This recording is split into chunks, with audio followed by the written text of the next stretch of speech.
আসসালামু আলাইকুম। আচ্ছা, আজকে তোমাদের যেটা ফাইলাম পড়াবো সেটা হচ্ছে অ্যানিলিডা। তার আগে আমরা কি কি ডিসকাস করেছি না, প্রোটোজোয়া পড়েছি, পরিফেরা পড়েছি, Ctenophora, Protozoa, Porifera, Cnidaria, Ctenophora, Platyhelminthes, Aschelminthes এবং আজকে আমরা পড়বো অ্যানিলিডা। তো এই সিকোয়েন্সটা পরপর মনে রাখবে, কারণ সিকোয়েন্স ওয়াইজ প্রত্যেকটা ফাইলামের ক্ষেত্রে কিছু না কিছু আমরা নতুন ক্যারেক্টার পেয়ে থাকছি এবং যেটা উন্নত গুণসম্পন্ন, সেজন্য তাদেরকে পরপর সিকোয়েন্সে রাখা হয়েছে। তো আজকে আমরা যেটা পড়বো অ্যানিলিডা, এটা একটা ল্যাটিন ওয়ার্ড। এই অ্যানিলিডা হচ্ছে একটা ল্যাটিন শব্দ, ঠিক আছে, যার অর্থ হচ্ছে অ্যানিউলাস, মানে হচ্ছে তোমার কি আংটি। ল্যাটিন ওয়ার্ড অ্যানিউলাস মানে হচ্ছে আংটি। অর্থাৎ সব থেকে একটা বড় উদাহরণ হচ্ছে, তোমরা সবাই সকলেই দেখেছো আর্থওয়ার্ম, যে কেঁচো, বর্ষাকালে বৃষ্টি হলে যে মাটির নিচ থেকে উপর দিকে উঠে আসে যে প্রাণী কেঁচো, সবাই দেখেছো। তো তাদের দেহটাকে যদি ভালো করে লক্ষ্য করা তাহলে দেখা যাবে যে দেহটা সারা বডিটা হচ্ছে সেগমেন্ট বা খণ্ডে বিভক্ত। তাই এই অ্যানিলিডা পর্বের প্রাণীদেরকে বলা হয় সেগমেন্টেড ওয়ার্ম। এদেরকে বলা হয়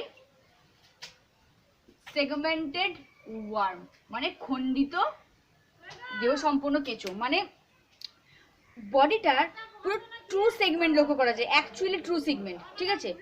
মানে কি হয়, অনেক সময় কি হচ্ছে যে ধরো এর আগে আমরা দেখলাম যে প্ল্যাটিহেলমিনথিসের ক্ষেত্রে দেখলাম ট্রু সেগমেন্ট দেখা যায় না, বাট এদের ক্ষেত্রে কিন্তু ট্রু সেগমেন্ট দেখা যায়। মানে দেহের খণ্ডগুলো পর একই রকম ভাবে অ্যারেঞ্জ থাকে, পুরো সেম প্রত্যেকটা খণ্ড, এবং সারা দেহটা খণ্ডের মাধ্যমে বিভক্ত। অর্থাৎ আংটির মতো শেপ লাইক এই ধরনের স্ট্রাকচার দিয়ে পুরো বডিটা সারা দেহটা গঠিত, যাকে বলা হচ্ছে কি সেগমেন্টেড ওয়ার্ম। তাহলে অ্যানিলিডা, যেমন ধরো আমরা পড়েছি প্রোটোজোয়া মানে আদ্য প্রাণী, পরিফেরা মানে ছিদ্রাল প্রাণী, নিডারিয়ার ক্ষেত্রে স্পেশাল ক্যারেক্টার নিডোব্লাস্ট, টিনোফোরার ক্ষেত্রে বললাম চিরুনির মতো কমপ্লেট থাকে, ঠিক সেরকম অ্যানিলিডা মানে হচ্ছে তোমার খণ্ডিত বা আংটির মতো দেহ সম্পূর্ণ খণ্ডিত প্রাণী দেহ। ওকে, দেখো এবার এই অ্যানিলিডার ক্ষেত্রে এদের হ্যাবিট এবং হ্যাবিটেট আমরা দেখব, বাসস্থানটা আমরা দেখব কি, ঠিক আছে। ফার্স্ট এর বৈশিষ্ট্য হচ্ছে, প্রথম বৈশিষ্ট্য হ্যাবিট অ্যান্ড হ্যাবিটেট। আমি বারবার বলি যে এদের প্রত্যেকটা ফাইলামের ক্ষেত্রে যদি তোমরা বুদ্ধিমান হও তাহলে স্পেশাল ক্যারেক্টারগুলো, মানে যেগুলো স্টার মার্কস করে দিই, সেগুলো একটা অন্য মানে পাতায় পরপর লিখে রাখতে পারো। যে প্রোটোজোয়ার ক্ষেত্রে স্পেশাল ক্যারেক্টার কেমন নেই, পরিফেরার ক্ষেত্রে অস্কিউলাম, লার্ভাল স্টেজ কি কি থাকে, এইটিসি যেগুলো বলেছি প্রত্যেকটা ক্ষেত্রে লিখে রাখলে তোমাদের এমসিকিউর জন্য সুবিধা হবে। তো হ্যাবিটেট, এই আর্থওয়ার্ম, দেখো আর্থওয়ার্মকে আমরা কিন্তু স্থলভাগের মধ্যে টেরিটোরিয়ালের মধ্যে দেখতে পারি, তাই তো। টেরিস্টেরিয়ালের মধ্যে আমরা দেখতে পাই হচ্ছে আর্থওয়ার্মকে। তাহলে শুধুমাত্র যে স্থলভাগে বসবাস করে তাও নয়, কিছু কিছু আছে অ্যাকুয়াটিক মানে জলজ। তাহলে এদের হ্যাবিটেটের মধ্যে আমরা কি বলতে পারি, যে এরা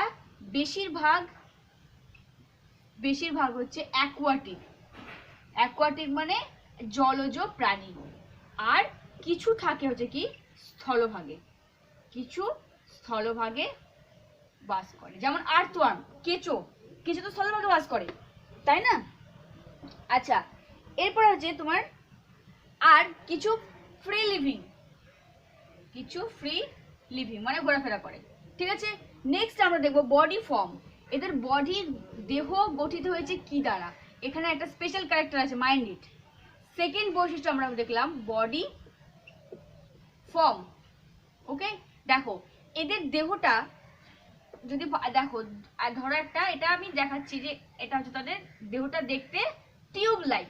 মানে আর্থওয়ার্ম যে কেঁচো সকলে দেখেছো, তাদের দেহটা আমরা যখন গ্র্যাজুয়েশন কলেজে পড়েছি তখন কিন্তু আমাদের এই আর্থওয়ার্মকে ডিসেকশন করতে হয়েছে, মানে কাটতে হয়েছিল।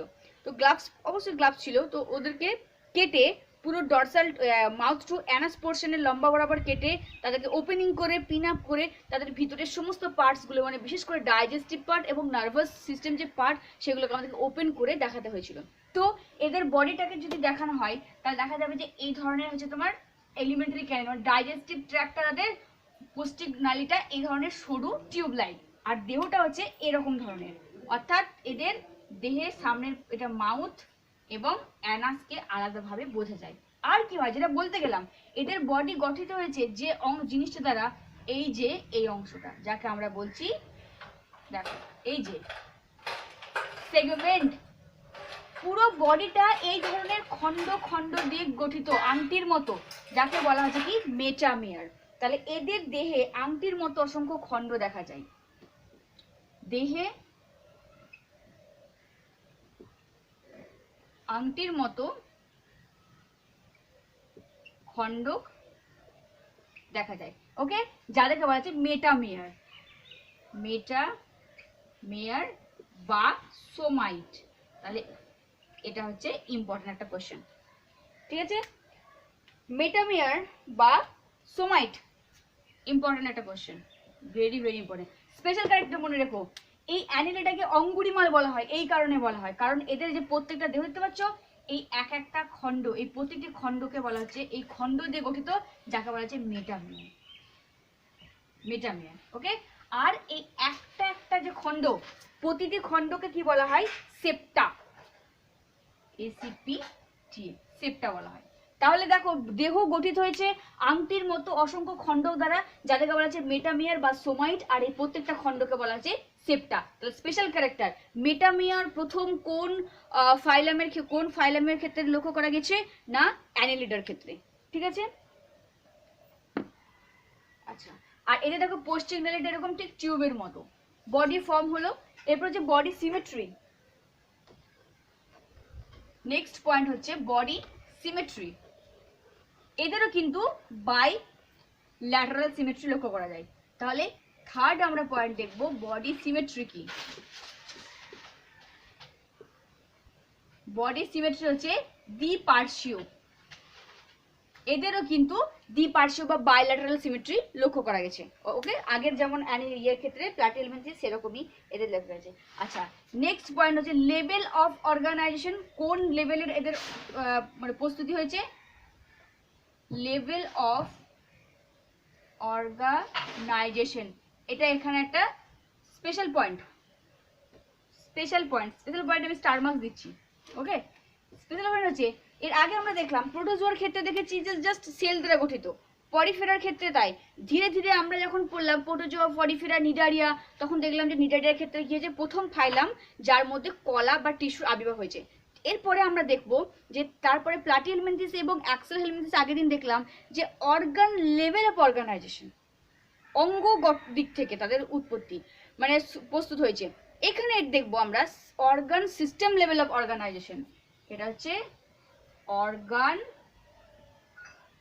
System level of organisation. তাহলে দেখো প্রথম আমরা আগের দিন ফাইলামের ক্ষেত্রে পড়লাম যে তাদের ক্ষেত্রে অর্গান লেভেল অফ অর্গানাইজেশন, আর এদের organ system level of organisation, মানে এদের কিন্তু তন্ত্র আবিষ্কার অলরেডি, মানে তন্ত্র এদের মধ্যে দেখা গেছে, ঠিক আছে। এবারে দেখো এদের হেড রিজিয়ন। তাহলে একটা স্পেশাল ক্যারেক্টার করলাম মেটামিয়ার বা সোমাইট হচ্ছে তোমার দেখা যায় কাদের ক্ষেত্রে? অ্যানিলিডা, যাদের জন্য অঙ্গুরিমাল প্রাণী বলা হয়, কারণ আংটির মতো খণ্ডক দিয়ে সারা দেহ গঠিত, যার জন্য একে নামকরণটা হয়েছে অ্যানিলিডা বা অঙ্গুরিমাল। ওকে, ফিফথ পয়েন্ট হচ্ছে হেড। এই প্রাণীটার এই কেঁচো, এদের যদি আমরা এই ধরনের সামনের পোর্শন দেখি, তাহলে এদের কিন্তু হেড পোর্শনটা লক্ষ্য করা যাবে অ্যান্টেরিয়র দিকে। দেহের সামনের পোর্শনে হেড অবস্থিত, এবং এই হেডে ওদের কি থাকে? সেন্স অর্গান কি কি থাকে সেগুলো বলবো। তাহলে হেড পোর্শন অবস্থিত, এবং সেখানে কি থাকে? হেডের সঙ্গে সেন্স অর্গানও গঠিত, ঠিক আছে। নেক্সট এদের একটা ইম্পর্টেন্ট কোশ্চেন, একটা পয়েন্ট আছে যেটা স্পেশাল ক্যারেক্টার, স্টার মার্কস দিচ্ছি। স্টার মার্কস মানে স্পেশাল ক্যারেক্টার, সেটা হচ্ছে লোকোমোটরি অর্গান। লোকোমোটরি অর্গান অর্থাৎ এরা গমন করে যার সাহায্যে, সেটার নাম কি? এই সিটা, এটাকে কিন্তু আমরা দেখেছিলাম। এই সিটা যেটা বলছি, এটা আমাদেরকে কেটে বার করতে হয়েছিল। তাহলে এই অ্যানিলিডা পর্বের প্রাণীদের লোকোমোটরি অ্যাপেন্ডেজ অর্গান গমনে সহায়তা করে কি? প্যারাপোডিয়া। এদের গমনে সহায়ক অঙ্গ হচ্ছে প্যারাপোডিয়া। তাহলে এটা একটা ইম্পর্টেন্ট কোশ্চেন যে প্রথম প্যারাপোডিয়া বা প্যারাপোডিয়া কাদের গমনের সহায়তাকারী অঙ্গ? প্রোটোজোয়া, পরিফেরা, অ্যানিলিডা না প্লাটিহেলমিনথেস, কোন ফাইলাম কি বলবে? অ্যানিলিডার ক্ষেত্রে। প্যারাপোডিয়া হচ্ছে দেখো কেমন দেখতে, ধরো ওদের বডিটা কাছ থেকে যদি দেখো, তোমরা নেটে ডায়াগ্রামগুলো দেখবে, এই যে বডিতে এই যে দেহ যে থিন তল, তাদের দেহ যে পাতলা চামড়া, সেই চামড়াটা যখন এই ধরনের বাইরে এক্সটেনশন ঘটেছে, মানে বাইরের দিকে বৃদ্ধিপ্রাপ্ত হয়েছে, এইগুলো এই যে অংশ যে শেপ, এই প্রত্যেকটা এই বহির্ভূত অংশটাকে বলা হচ্ছে প্যারাপোডিয়া। প্যারাপোডিয়া যেটা হচ্ছে কি গমনের সহায়ককারী অঙ্গ, ঠিক আছে। আর এই প্যারাপোডিয়া গুলো একটা পাতলা কাইটিনাস অংশ থাকে। এই প্যারাপোডিয়া গুলো যখন একটা পাতলা কাইটিন যুক্ত, কাইটিন নির্মিত যে আবৃত থাকে, কাইটিন নির্মিত আবৃত থাকে, যাকে কি বলা হয় সিটা, যাকে বলা হচ্ছে সিটা, ঠিক আছে। তাহলে দেখো সিটা হচ্ছে কাদের গমন অঙ্গের নাম, না আর্থওয়ার্মের গমন অঙ্গের নাম হচ্ছে সিটা। ওকে, তাহলে এদের গমন অঙ্গ বা লোকোমোটরি অ্যাপেন্ডিক্স কি কি, প্যারাপোডিয়া, এই যে দেহের বাইরে পাতলা পর্দা যখন বাইরে থেকে এক্সটেনশন ঘটেছে তাকে বলা হচ্ছে প্যারাপোডিয়া লোকোমোটরি অর্গান। আর এই প্যারাপোডিয়া যে পাতলা যে আবরণ দ্বারা কাইটিনাস যুক্ত আবরণ দ্বারা আবৃত তাকে বলা হচ্ছে সিটি বা সিটা। আর তোমরা যোগ দেখেছো, সেই যোগও কিন্তু শুধুমাত্র আর্থওয়ার্ম নয়, অ্যানিলিডা পর্বের মধ্যে এই বৈশিষ্ট্যগুলো যাদের যাদের বর্তমান, তাদের অনেক সেই সমস্ত প্রাণীদেরকে অ্যানিলিডা গ্রুপের মধ্যে রাখা হয়েছে। যোগ, লিচ যেটা বলা যায় লিচ, সেই যোগেও কিন্তু চোষক যে আছে, সেই চোষকটা হচ্ছে তাদের মানে লোকোমোটরি অর্গান, ঠিক আছে। এটা একটা স্পেশাল ক্যারেক্টার। নেক্সট হচ্ছে এদের জার্ম লেয়ার। তাহলে এখানে স্পেশাল ক্যারেক্টার আপাতত তিনটে পেলাম, মেটামেয়ার বা সোমাইট। ওকে, নেক্সট হচ্ছে যে organ system level of organisation and parapodia or setae or seta, ঠিক আছে, এক বচনের বহু বচনের জন্য হয়েছে। এবারে দেখো নেক্সট হচ্ছে জার্ম লেয়ার, মানে এদের ভ্রূণ যে স্তর, সেই জার্ম লেয়ার কিন্তু এরা ট্রিপ্লোব্লাস্টিক, এরা হচ্ছে ট্রিপ্লোব্লাস্টিক অ্যানিমেল, ঠিক আছে। অর্থাৎ তিনটে স্তর থাকে, একটা হচ্ছে কি এক্টোডার্ম, সেকেন্ড হচ্ছে মেসোডার্ম আর মিজোডার্ম, আর থার্ড হচ্ছে এন্ডোডার্ম, ঠিক আছে। এই তিনটে লেয়ার অবস্থিত। এবারে দেখো এদের কিন্তু ট্রু সিলম বর্তমান থাকে, অর্থাৎ এই তিনটে লেয়ার যখন ফরমেশন হয়েছে, এদের বাইরের দিকে তাহলে কি বলতে পারি আমরা, স্তরটাকে দেহ প্রাচীর। কেন দেহ প্রাচীর বলছি, কারণ এক্টোডার্ম লেয়ার থেকে কোন অঙ্গ তৈরি হয়েছে, দেহ প্রাচীর। ভিতরের একদম যে পার্ট এন্ডোডার্ম, সেখান থেকে আমরা বলতে পারি পৌষ্টিক নালী। তাহলে এই যে দেহ প্রাচীর আর পৌষ্টিক নালী, এর মধ্যবর্তী অংশে মেসোডার্ম, এই মেসোডার্মের মধ্যে এই তরল যে অংশ থাকে যাকে বলা হচ্ছে সিলম, এটা হচ্ছে সিলম। তাহলে দেখো, তাহলে আগের দিন পড়ালাম যে অ্যাক্সোহেলমিনথেস যাদের ক্ষেত্রে সিউডোসিলম দেখা যায়, তাই তো। তাহলে এখানে একটা কোশ্চেন, ইম্পর্টেন্ট কোশ্চেন আসতে পারে যে প্রথম কোন ফাইলামের ক্ষেত্রে ট্রু সিলম লক্ষ্য করা যায়। তাহলে এটা একটা ইম্পর্টেন্ট কোশ্চেন নিডেড, ঠিক আছে। ফার্স্ট কোন ফাইলামের ক্ষেত্রে ট্রু সিলম লক্ষ্য করা যায়, আনসারটা কি হবে, অ্যানিলিডারের ক্ষেত্রে। তাহলে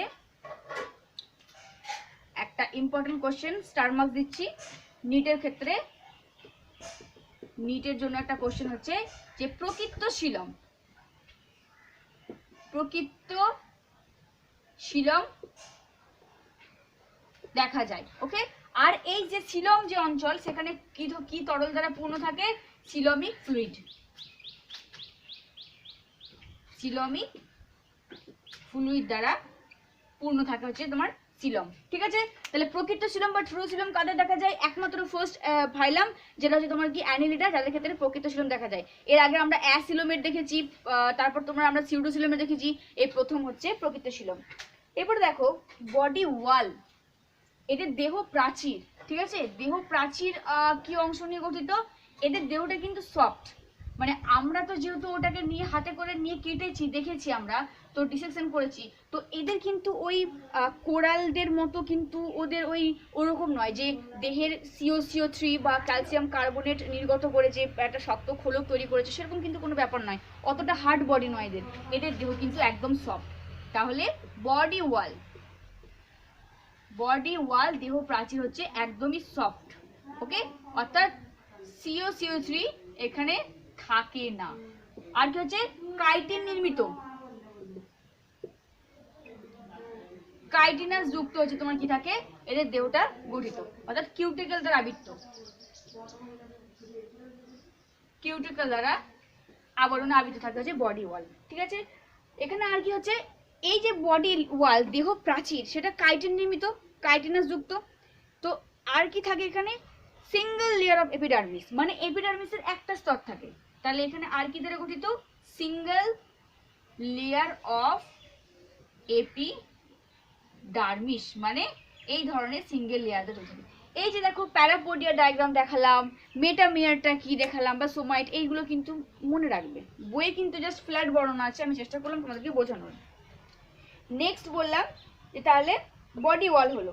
এবার দেখো এই দেহ, এদের যে বডি ওয়াল, দেহ প্রাচীর, এই প্রথম ফাইলাম যাদের মধ্যে কিন্তু মাসেলটা ওয়েল ডেভেলপ, মানে এদের যে মাসেল পেশি সেটা কিন্তু সুগঠিত ফার্স্ট ফাইলামের ক্ষেত্রে। কি ধরনের মাসেল দেখা যায়, এদের ক্ষেত্রে দুই ধরনের মাসেল দেখা যায়। মাসকুলার ডেভেলপমেন্টে কি বলতে পারি না, দুই ধরনের, এক হচ্ছে সার্কুলার মাসেল, ওকে, আর দুই হচ্ছে লঙ্গিটিউডিনাল মাসেল। এক হচ্ছে সার্কুলার মাসেল দেখা যায়, আর সেকেন্ড হচ্ছে লঙ্গিটিউডিনাল মাসেল। অর্থাৎ দুই ধরনের মাসেলের প্রকৃতি ফার্স্ট ফাইলাম অ্যানিলেটের ক্ষেত্রে লক্ষ্য করা গেছে। ওকে, এটা হচ্ছে স্পেশাল ক্যারেক্টার। ঠিক আছে, তাহলে স্কেলিটন বাইরের খোলক বললাম, এদের বডি সফট, এখানে CO3 কোনো বড় ইয়ে থাকে না, আস্তরণ থাকে না। তাহলে এদের ক্ষেত্রে শুধুমাত্র কি দেখা যায় না, কিউটিকল বা কাইটিন নির্মিত একটা স্তর লক্ষ্য করা যায়, এবং যেখানে মাসেল দ্বারা গঠিত well development muscle, circular muscle এবং লঙ্গিটিউডিনাল, দুই ধরনের মাসেল। এর আগে কোনো ফাইলামের ক্ষেত্রে আমরা দেখতে পাইনি, এই ফার্স্ট ফাইলাম যার ক্ষেত্রে বর্তমান। এবারে দেখো বডি ক্যাভিটি, একটু আগেই বললাম যে এদের ক্ষেত্রে body cavity true Silam present. ঠিক আছে, অর্থাৎ বডি ক্যাভিটি ট্রু সিলম এদের ক্ষেত্রে উপস্থিত। ডাইজেস্টিভ সিস্টেম এদের কেমন দেখো, নেক্সট পয়েন্ট হচ্ছে ডাইজেস্টিভ সিস্টেম।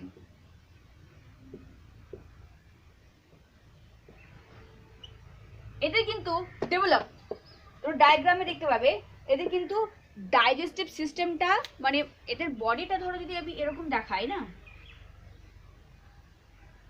ধরো আমি দেখাচ্ছি এদের বডিটা, তাহলে কিন্তু এই দেখো ডাইজেস্টিভ ট্র্যাক্ট, এই যে এটা হচ্ছে ডাইজেস্টিভ ট্র্যাক্ট, এটা অর্থাৎ টিউবের মতো সম্পূর্ণ এদের ডাইজেস্টিভ ট্র্যাক্টটা, পৌষ্টিক নালীটা কিন্তু পুরো কমপ্লিট, মানে একদম দেহের উপর প্রান্ত থেকে নিচের প্রান্ত, বডির একদম সারা বডি অবধি বিস্তৃত।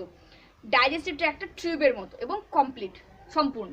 ঠিক আছে, এরকম আমরা মানে তোমরা ডিসিশন করলে হয়তো বুঝতে পারবে যে দেখা যায় টিউব লাইক বডি প্ল্যান, এটা হচ্ছে তোমার কেমন দেখতে, টিউবের মতো, টিউব লাইক ডাইজেস্টিভ ট্র্যাক্ট। ঠিক আছে, আর এদের ডাইজেশন হচ্ছে এক্সট্রা সেলুলার, মানে এরা খাবারটাকে কোথায় করে, এখানে এলিমেন্টারি ক্যানেলের মধ্যে এনজাইম নিঃসৃত করে, তারপর খাবারকে পাচিত করে। তাহলে ডাইজেশন প্রক্রিয়া হচ্ছে এক্সট্রা সেলুলার, এক্সট্রা সেলুলার হচ্ছে ডাইজেশন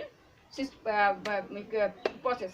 ওকে, তাহলে ডাইজেস্টিভ সিস্টেম দেখো এই ফার্স্ট ফাইলাম যার ক্ষেত্রে কিন্তু আগেরগুলো ডাইজেস্টিভ সিস্টেমটা তো কমপ্লিট ছিল না, ওয়েল ডেভেলপমেন্ট ছিল না, কিন্তু এই ক্ষেত্রে কারণ দেখো আমরা দেখলাম যে যেহেতু প্যারাসাইটিক অ্যাক্সেল হেলমিনথিস, তাহলে সেই ক্ষেত্রে কি হচ্ছে, ওরা তো মানে হজম সম্পূর্ণ, মানে তরল সরল খাবারটা পাচ্ছে। তাহলে কি প্রয়োজন যে ওদের দেহের ডাইজেস্টিভ সিস্টেম তৈরি হওয়া, কোনো প্রয়োজনই নেই, তারা সেই সরল খাদ্যটা, তরল খাদ্যটা দেহ তলের মধ্যে দিয়ে শোষণ করে নিচ্ছে। বাট এদের ক্ষেত্রে কি হয়, এরা যেহেতু এদেরকে এদের সেরকম কোনো ইয়ে নেই, পরিস্থিতি নেই, তাই এদের কিন্তু দরকার ছিল ডাইজেস্টিভ সিস্টেমের, সেহেতু এদের ডাইজেস্টিভ সিস্টেম প্রেজেন্ট এবং এলিমেন্টারি ক্যানেলটা যথেষ্ট ডেভেলপ এবং কমপ্লিট। এবারে দেখো গ্যাস এক্সচেঞ্জ, গ্যাস এক্সচেঞ্জ, এদের পার্টিকুলার কোনো রেসপিরেটরি সিস্টেম নেই, যেহেতু দেহ তল সফট ময়েশ্চার, দেহ তল বডি ওয়াল, সেহেতু তারা দেহ ত্বকের মানে স্কিনের সাহায্যে কি করে, তারা O2 এবং CO2 আদান প্রদান করে।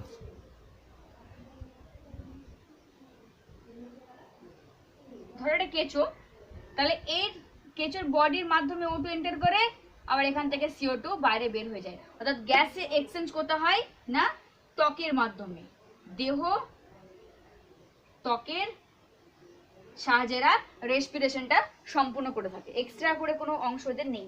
ঠিক আছে, কিছু কিছু অ্যানিমেলের ক্ষেত্রে যারা দেখো যারা এই দেহ ত্বকের সাহায্যে O2 CO2 আদান প্রদান করে তাদেরকে নাম আছে কি না কিউটেনিয়াস, তাদেরকে বলা হয়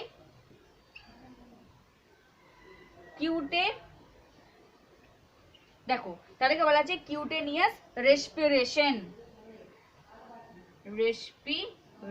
তাহলে বোঝো যে সমস্ত অ্যানিলেটেড পর্বের প্রাণী যেমন আঁশওয়ার্ম যারা কি করছে না তাদের দেহ তলের মাধ্যমে দেহ ত্বকের মাধ্যমে ত্বকের স্কিনের সাহায্যে O2 CO2 কে আদান প্রদান করে এক্সচেঞ্জ করছে, তো যারা এই দেহ ত্বকের সাহায্যে এক্সচেঞ্জ করে আদান প্রদান করে O2 CO2 কে তাদেরকে বলা আছে যে কিউটেনিয়াস রেসপিরেশন। এটা এক্সট্রা, এটা হচ্ছে তোমার পয়েন্ট, স্পেশাল পয়েন্ট, কিউটেনিয়াস মনে রাখো। ঠিক আছে, আর কিছু কিছু অ্যানিলেট আছে যারা তাদের বাইরের দিকে এক্সটার্নাল গিল তাদের উপস্থাপিত হয়েছে এবং সেই গিলের সাহায্যে তারা কি করে রেসপিরেশন সম্পন্ন করে। ওকে, দেখো নোট ডাউন করে নেবে কারণ বইতে তোমাদের ফ্ল্যাট দেওয়া আছে আর এখানে তোমাদের আলাদা আলাদা দেখানো হচ্ছে প্রত্যেকটা জিনিস, বডি ওয়াল, body formation, body symmetry, habitat, digestive system, head, excretion সবটাই। ঠিক আছে, এরপরে দেখো সার্কুলেটরি সিস্টেম। নেক্সট হচ্ছে সার্কুলেটরি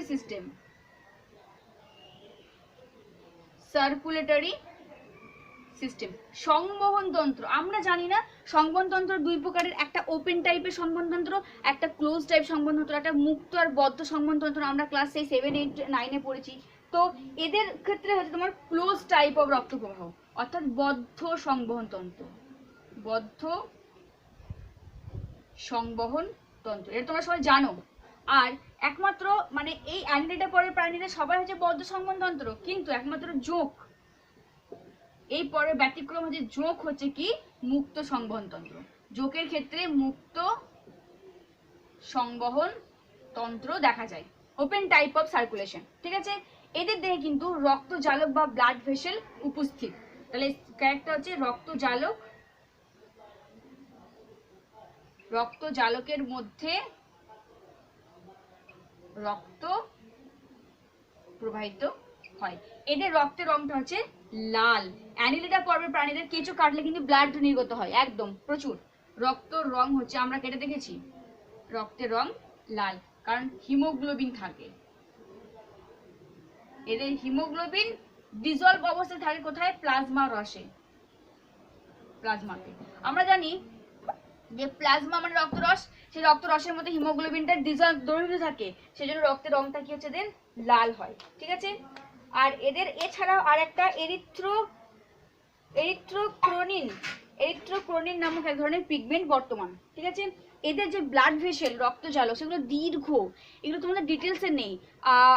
সিবিএসই বোর্ডের ক্ষেত্রে তোমাদের বা অন্যান্য বোর্ড যেখানে সেখানে কিন্তু আমরা যেমন ককরোচের পড়েছি পুরো সিস্টেম, সেরকম আর্থওয়ার্মেরও পুরো সিস্টেম আছে, কিন্তু তোমাদের সিলেবাসে নেই তো এত জানার দরকার নেই। মানে কি হয় সেখানে তোমাদের পুরো দেখানো হতো যে হ্যাঁ ডরসাল সাইডের ব্লাড ভেসেল কোনটা, তারপর তোমার অ্যান্টেরিয়র ব্লাড ভেসেল কোনটা রক্তজালক, এবং এই যে দীর্ঘ রক্তজালক পুরো বডিতে অবস্থিত, এই রক্তজালকটাই হার্টের কাজ করে, ওকে, ব্লাড সাপ্লাই করে। ঠিক আছে, আচ্ছা মনে রাখবে। তাহলে এদের সার্কুলেশন বদ্ধ টাইপের। যোগ একমাত্র এই পর্বের ক্ষেত্রে ব্যতিক্রম, যার ক্ষেত্রে মুক্ত সংবহন তন্ত্র দেখা যায়। রক্তজালকের মধ্যে রক্ত প্রবাহিত হয়, রক্তের রং লাল হয় কারণ হিমোগ্লোবিন থাকে। সেটা কোথায় থাকে? হিমোগ্লোবিনটা প্লাজমার মধ্যে থাকে। ঠিক আছে, নেক্সট দেখো এক্সক্রিটরি সিস্টেম। নেক্সট হচ্ছে এক্সক্রিটরি সিস্টেম।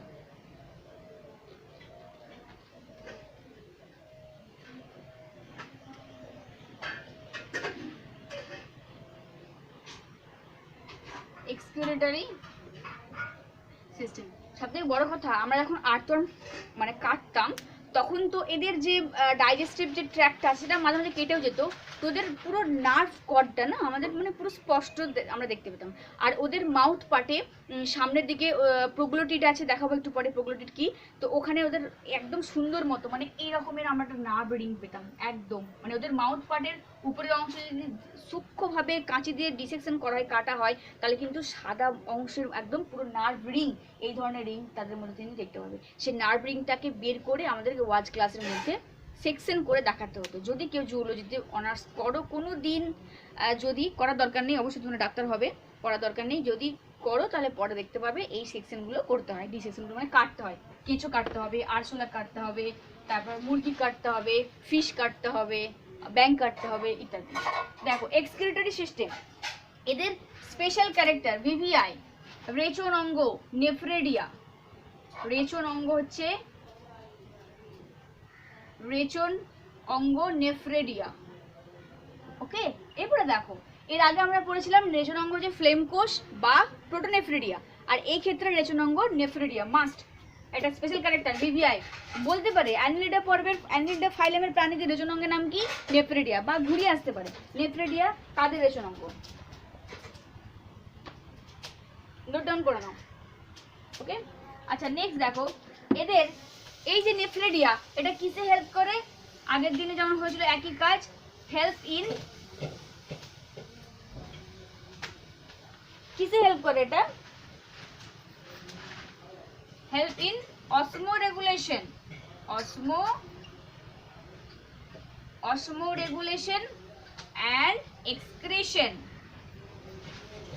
অর্থাৎ অসমো রেগুলেশন মানে বডিতে ওয়াটার আর আয়নের যে কন্ট্যাক্ট সেটা ধরে রাখে এবং এক্সক্রিশনে সহায়তা করে, রেচন অঙ্গ নেফ্রেডিয়া। আর এদের রেচন পদার্থের নাম কি?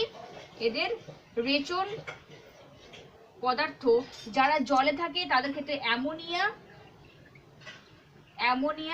যারা জলে থাকে, আর যারা স্থলভাগে থাকে তাদের হচ্ছে ইউরিয়া, যারা স্থলভাগে থাকে। অ্যামোনিয়া হচ্ছে যারা জলে থাকে, অ্যাকোয়াটিক আর্থওয়ার্ম, অ্যাকোয়াটিক অ্যানিলিডা, যারা হচ্ছে তোমার অ্যামোনিয়া, আর যারা স্থলভাগে থাকে তাদের হচ্ছে ইউরিয়া। ওকে, মনে রেখো। তাহলে নেফ্রেডিয়াটা মনে রাখো, গমন অঙ্গ প্যাঁচালো নেফ্রেডিয়া। এই নেফ্রেডিয়াটাতে coiled shaped, COILED, coiled shaped মানে প্যাঁচানো থাকে নেফ্রেডিয়াটা, ঠিক আছে। এবারে দেখো নার্ভাস সিস্টেম।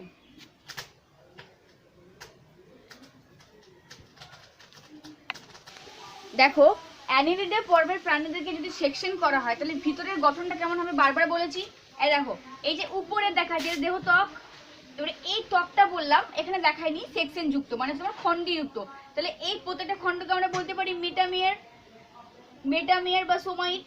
ওকে, এবারে দেখো আর বললাম যে এদের যে লম্বা বডি, সে আর্থম তো দেখেছো দীর্ঘ লম্বা স্ট্রেট, তো সেই স্ট্রেট যে বডি সেখানে কিন্তু তাদের একটা জিনিস লক্ষ্য করা যায়, এলিমেন্টারি ক্যানেল পোস্টিক নালীটা কিন্তু দীর্ঘ লম্বা, পুরো কাটলে বোঝা যায় যে এই বডি আর বডির ভিতরে এরকম সরু লম্বা টিউবের মতো তাদের পোস্টিক নালী বর্তমান। দেখো কোথায় তাদের নার্ভ অবস্থিত, এই যে দেখতে পাচ্ছ তাদের দেহ তলের সঙ্গে এলিমেন্টারি ক্যানেলের সঙ্গে অ্যাটাচমেন্ট, প্রত্যেকটা খণ্ডকের সঙ্গে সেরিব্রাল গ্যাংলিয়া, গ্যাংলিয়া মানে হচ্ছে তোমার কালেকশন অফ সেল বডি, কোষ দেহের যে যোগফলটাকে বলা হচ্ছে গ্যাংলিয়ান। তো সে সেরিব্রাল গ্যাংলিয়ান স্নায়ুর উদ্যোগ এখানে বর্তমান থাকে, নার্ভ কর্ড প্রেজেন্ট, আর কি থাকে এই দেখো প্যাঁচানো নেফ্রেডিয়া দেখতে পাচ্ছ বর্তমান। তাহলে নার্ভাস সিস্টেম যদি বলি তাহলে এদের এক জোড়া গ্যাংলিয়ন থাকে, আমরা এখানে একটা দেখতে পাচ্ছি, এগুলো একটা থাকে না, এক জোড়া, জোড়ায় এই ধরনের এরকম গ্যাংলিয়ন অবস্থিত, যেটাকে এদের ক্ষেত্রে ব্রেন বলে ধরা হয়, ঠিক আছে। এরপরে দেখো আমরা জানি যে নার্ভ কর্ড সবসময় হলো ডরসাল হয় না, মানে ফাঁপা প্রকৃতির, বাট এদের ক্ষেত্রে ডাবল মানে দ্বি লেয়ার যুক্ত সলিড একটা নার্ভ কর্ড এদের লক্ষ্য করা উপস্থিত, ঠিক আছে। তাহলে বোঝা গেছে। দেখো দেহের তলের সঙ্গে কিভাবে সেরিব্রাল গ্যাংলিয়ন, যেটাকে ব্রেন বলে পরিচিত, সেটা সেরিব্রাল গ্যাংলিয়নের ব্রেন বলা হয় অবস্থিত, এগুলো হচ্ছে নার্ভ গ্যাংলিয়া,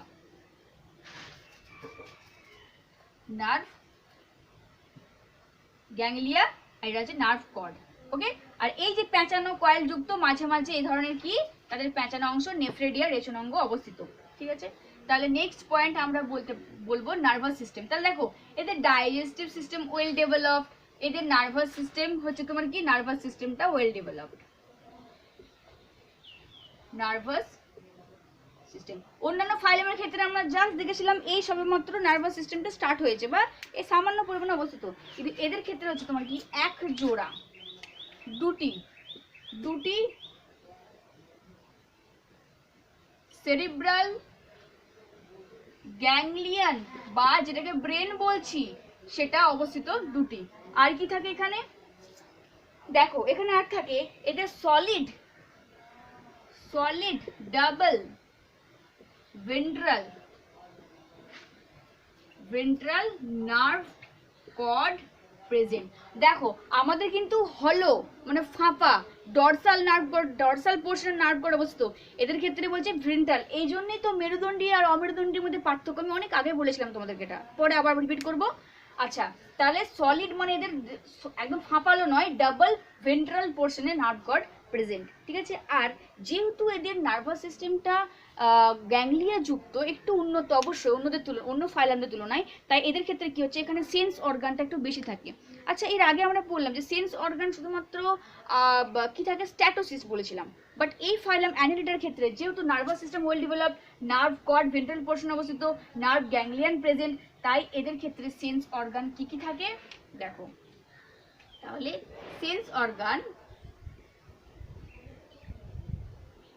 কি কি থাকে, সেন্স অর্গান থাকে এদের টেস্ট বার্ড এদের প্রেজেন্ট। আচ্ছা, তারপরে হচ্ছে তোমার ধরো ফটো রিসেপ্টার সেল থাকে, আর কি থাকে, ফটো রিসেপ্টার সেল মানে আলো সংগ্রহকারী যে সেল, সেই সেলগুলো এদের আইতে প্রেজেন্ট থাকে। ওকে, তাহলে এই ধরনের সেন্স অর্গান লক্ষ্য করা যায়।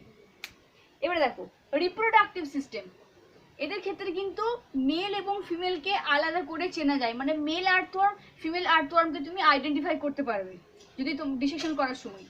তাহলে রিপ্রোডাক্টিভ সিস্টেম দেখো, রিপ্রোডাক্টিভ সিস্টেম মেল এবং ফিমেল হচ্ছে আলাদা, এদের ক্ষেত্রে মেল এবং ফিমেল আলাদাভাবে চেনা যায়, ঠিক আছে। যাকে কি বলা যায়, একটা টার্ম ইউজ করা হয় ডায়োসিয়াস। এই ডায়োসিয়াস কথার অর্থ মানে যে সেক্সকে সেপারেট করা হয়েছে, মানে আলাদাভাবে আইডেন্টিফাই করা যায় যে কোনটা মেল কোনটা ফিমেল। আর একটা জিনিস, এদের কিন্তু মাউথ পার্ট আর অ্যানাস পার্ট কিন্তু পুরো ক্লিয়ারলি আলাদা, মানে মাউথও প্রেজেন্ট এবং অ্যানাসও মানে পরিষ্কার বা কমপ্লিট ভাবে ডেভেলপ, ঠিক আছে। আচ্ছা, এদের ফার্টিলাইজেশন কেমন হয়ে থাকে দেখো, এদের ফার্টিলাইজেশন হচ্ছে ইন্টারনাল, এক্সটার্নাল ইন্টারনাল দুটোই। ফার্টিলাইজেশন এদের হচ্ছে ইন্টারনাল ভাবে ঘটে থাকে, এবং কিছু কিছু ক্ষেত্রে যেমন ধরো লিচ, জোকের ক্ষেত্রে ইন্টারনাল হয়, জোকের ক্ষেত্রে ফার্টিলাইজেশন ইন্টারনাল হয়, আর কারো ক্ষেত্রে হয় এক্সটার্নাল। তাহলে মানে বাইরের দিকে এবং ভিতরে এক্সটার্নাল এবং ইন্টারনালি দুটো ভাবেই কি হয়, ফার্টিলাইজেশন এদের সম্পূর্ণ হয়ে থাকে। দেখো এই ক্ষেত্রে হচ্ছে যেখানে কেঁচো দেখিয়েছি দেখো, বা এগুলো মানে আমি আর কি ফিল করছি, কি বলবো, যখন মানে এদেরকে সামনে হাতে নিলে দেখা যাবে যে এদের এই মাউথ পোর্শন হেড অঞ্চলের পরে একটা মানে পুরো একটা সেলের একটা আস্তর, মানে পুরো একটা ওয়াল দেখা যায়, লেয়ার দেখা যায়, এর ক্লাইটেলাম বলা হয়, এই ক্লাইটেলাম, ঠিক আছে। এটা কি করে জানো, এগুলো সাহায্যে ওরা কি করছে, ওই যে সিলমটাকে দেহের যে ফ্লুইড না, সে দেহের ফ্লুইডটাকে প্রবাহিত করতে সাহায্য করে, মনে থাকবে, দেহের ফ্লুইডকে এরা প্রবাহিত করতে সাহায্য করে, নোট করে নাও।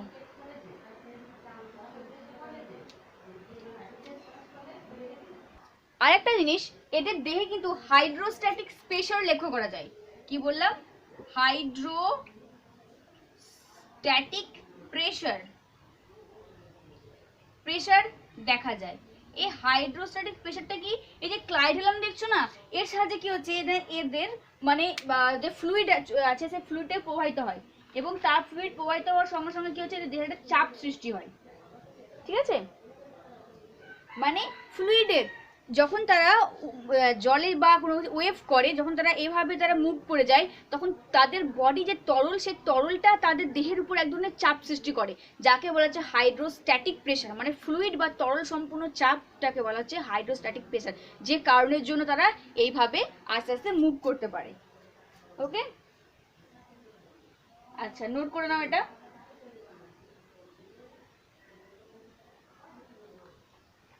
তাহলে ক্লাইডেলাম দেখতে পাচ্ছ কোনটা ক্লাইডেলাম অবস্থিত, আর এটাকে দেখানো হয়েছে দেখো এটা হচ্ছে কেঁচো, ওকে, আর এটাও একটা ওই গ্রুপের একটা প্রাণী দেখানো হয়েছে, ওকে।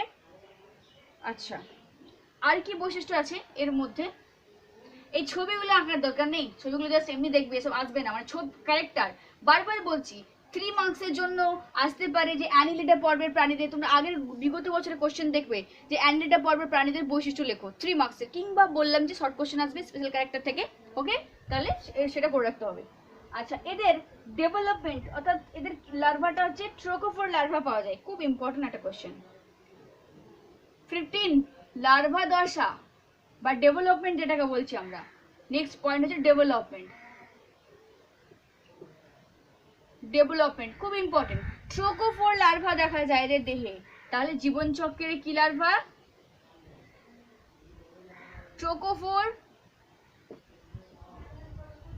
লার্ভা দেখা যায়, মোস্ট ইম্পর্টেন্ট, ওকে।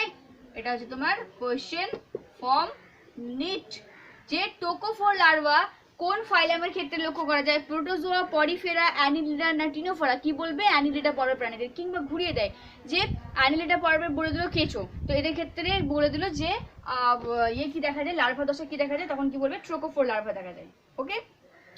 তাহলে দেখো এদের বললাম যে এদের দেহ আংটির মতো অনেকগুলো খণ্ডকে বিভক্ত, যাকে বলা হচ্ছে মেটামার বা সোমাইট। আচ্ছা, এদের ট্রু সিলুম লক্ষ্য করা যায়। এদের ক্ষেত্রে বডিতে একটো, এন্ডো, মেসোডাম তিনটেই বর্তমান। এদের বললাম নার্ভ কর্ড অবস্থিত ভেন্ট্রাল পোর্শনে এবং সেটা সলিড, ফাঁপা নয়। আচ্ছা, এদের ব্রেন বা সেরিব্রাল গ্যাংলিয়ন অবস্থিত। আচ্ছা, আর কি বললাম? এদের ডাইজেস্টিভ ক্যানেলটা হচ্ছে তোমার পুরো সম্পূর্ণভাবে কমপ্লিটলি প্রেজেন্ট, ঠিক আছে। আর কি বললাম না, এদের দেহের দেশজ অঙ্গ হচ্ছে নেফ্রিডিয়া। আচ্ছা, এদের রেচন, যারা জলে বাস করে তাদের রেচিত বস্তু হচ্ছে তোমার অ্যামোনিয়া, যারা স্থলভাগে বাস করে তাদের বললাম রেচিত বস্তু হচ্ছে ইউরিয়া। এদের মাউথ এবং অ্যানাস পুরোপুরিভাবে বিভক্ত সম্পূর্ণ। এদের ফিমেল এবং মেলকে আলাদা করা যায়। এদের জীবনচক্রের ক্ষেত্রে বললাম ফার্টিলাইজেশন ইন্টারনাল এক্সটার্নাল দুটো হয়ে থাকে। আর এদের লার্ভাল সেল হচ্ছে কি? ট্রোকোফোর লার্ভা প্রেজেন্ট, ঠিক আছে। আর কি বললাম? এদের গমন অঙ্গ হচ্ছে কি না প্যারাপোডিয়া বা সিটি বা সিটা। আর এদের শ্বাস, এরা রেসপিরেশন সম্পন্ন করে দেহ ত্বকের সাহায্যে। তবে কারো কারো ক্ষেত্রে গিলস বা হ্যাঁ, কারো কারো ক্ষেত্রে এক্সটার্নাল গিলস এদের লক্ষ্য করা গেছে। এই হচ্ছে এদের বৈশিষ্ট্য, ঠিক আছে। আচ্ছা, এদের এক্সাম্পলগুলো মনে রাখবে। এরপরে এদের আরেকটা জিনিস বলি, তাহলে এই যে আমরা পড়লাম এর মধ্যে আমরা স্পেশাল ক্যারেক্টার কোনগুলো দেখলাম? স্পেশাল ক্যারেক্টার এতগুলো পয়েন্ট পড়লাম জেনারেল স্পেশাল মিলিয়ে। এখন স্পেশাল ক্যারেক্টার আমরা কি দেখব? দেখো, স্পেশাল ক্যারেক্টার হচ্ছে এদের মেটামেরিক সেগমেন্টেশন, মেটামেরিক সেগমেন্টেশন বা ট্রু সেগমেন্টেশন প্রেজেন্ট। এদের নেফ্রিডিয়া, নেফ্রিডিয়া রেচন অঙ্গ। গমন অঙ্গ হচ্ছে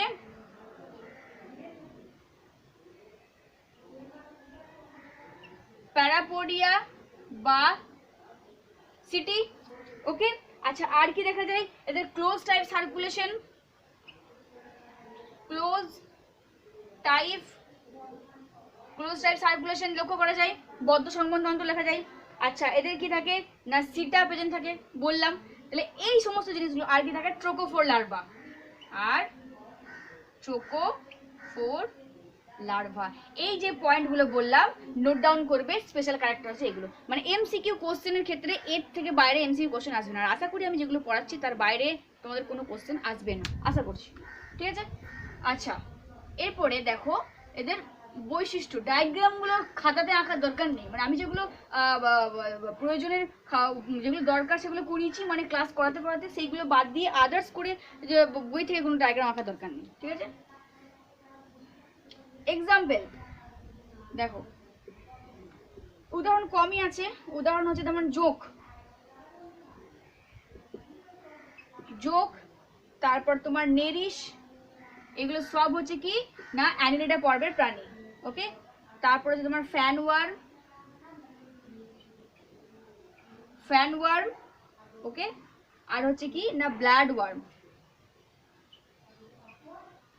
রক্তে পাওয়া যায়, ওকে। দেখো,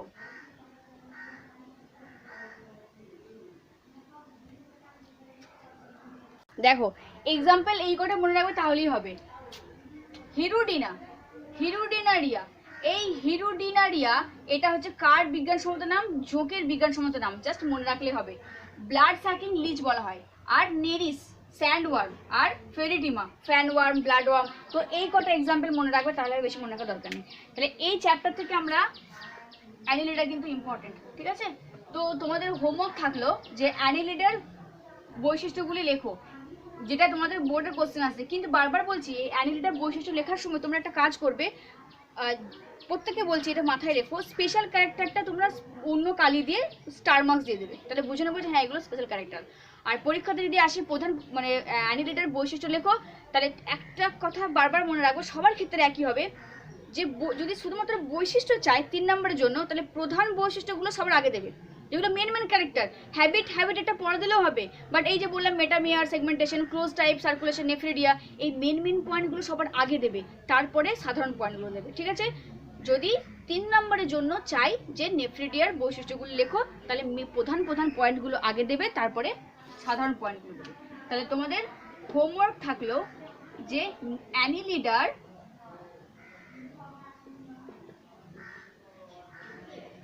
অ্যানিলিডা পর্বের,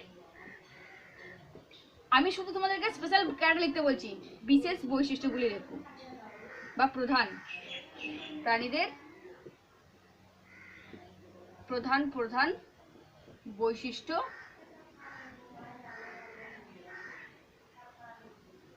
লেখো, ঠিক আছে? মানে তোমরা শুধু স্পেশাল ক্যারেক্টারগুলোকে ইলাবোরেট করে দেখাবে, ঠিক আছে? আর পরীক্ষার সময় যদি পুরো 3 নাম্বার আসে, সেখানে প্রধান বৈশিষ্ট্যগুলো আগে দেবে, দেন জেনারেল বৈশিষ্ট্য দেবে, দেন এক্সাম্পল দেবে, ঠিক আছে?